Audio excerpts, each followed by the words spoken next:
So this was just like, this is just a fingerprint that I took. It's my finger, I just use a macro lens to kind of zoom in on that, get that pattern.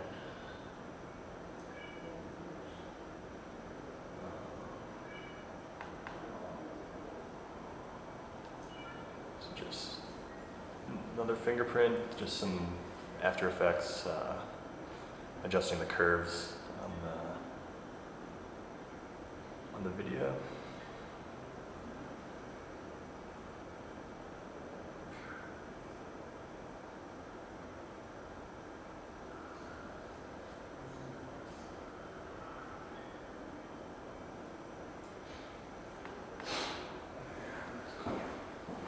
This is an eye. It's kind of like a kaleidoscope kind of effect on this. Can you make that go? It's going. Oh, is it? Yeah, it's just kind of a little slow.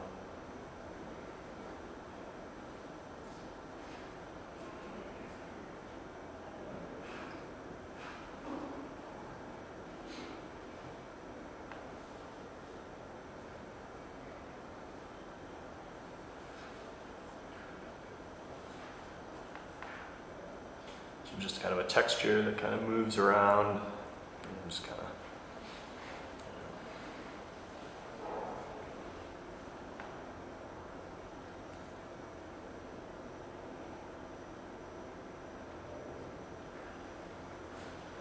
So, can you just talk a little bit about sort of the process from when you initially started working, even with just the cardboard, the shapes, and like what got you to this from the very beginning? Yeah. Just briefly go through that. So I started off, I wanted to make these, these started off as, I guess, kind of sound mitigation for the Media Live, just so put on a brick wall, you guys were all there, you saw it. So it was a lot of noise, or a lot of performances going on up there, so just kind of break up the sound waves. So it kind of started out as a project, and I had to figure out how to produce enough of these cardboard pieces to, effectively cover the large wall. So I got all the cardboard, it's all recycled. I got it from my work. I work at a bike shop, so this is all just from new bikes. They come in box, and we recycle them, so I figured that I could just use that cardboard instead of buying them. And I like the idea of recycled cardboard, and especially recycling. Can I put the light on so we can just look at the cardboard? Sure.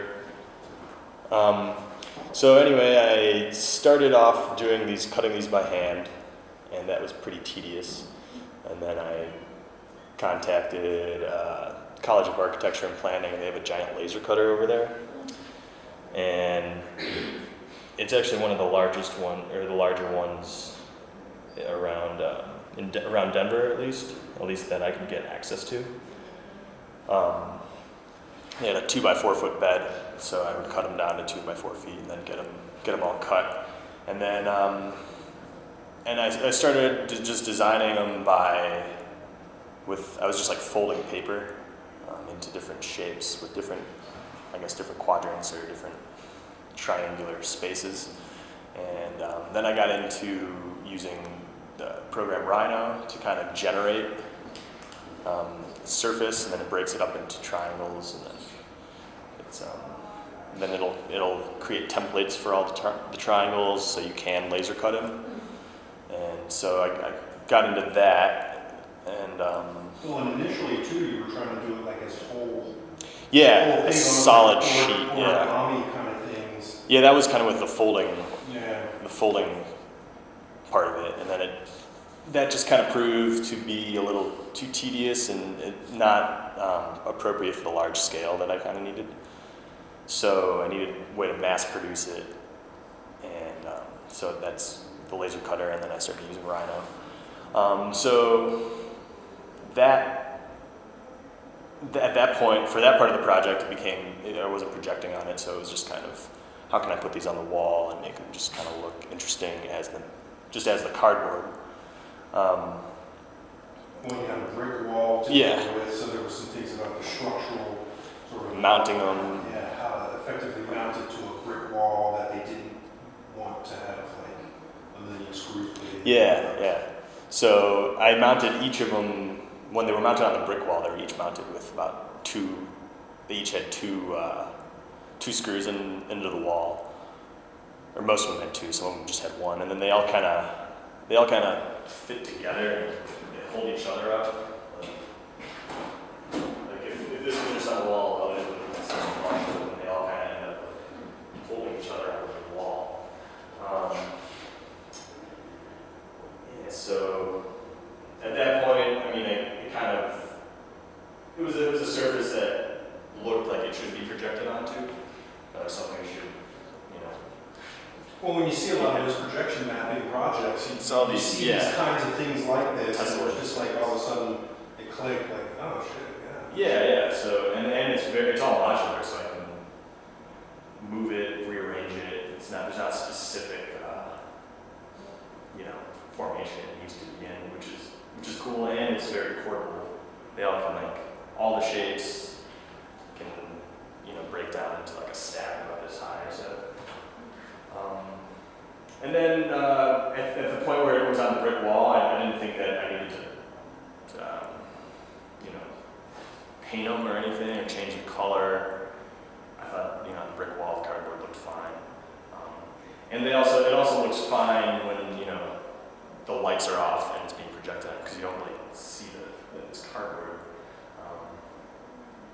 Well, and also at the museum, you had some lighting, Yes. subtle lighting that was included. Yeah, there's some LEDs in there. Yeah, those were a lot more subtle than I thought they would be. Yeah, I agree. But It's still I didn't something, know. yeah, I mean, it was just sort of an experiment. Right? Yeah. So then those were all inside.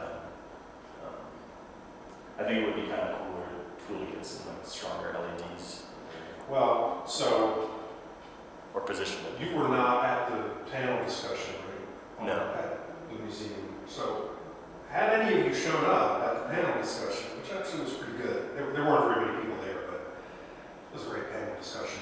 But I brought some really powerful LED, sort of industrial LED lamps that shoot beams that they'll go 150 feet and make a pretty tight spot. But I actually set it up so that on that brick wall where this was set up, it was spread out. I mean, you guys were both there, so. Yeah. And you didn't get to see any of that, right? Were you not?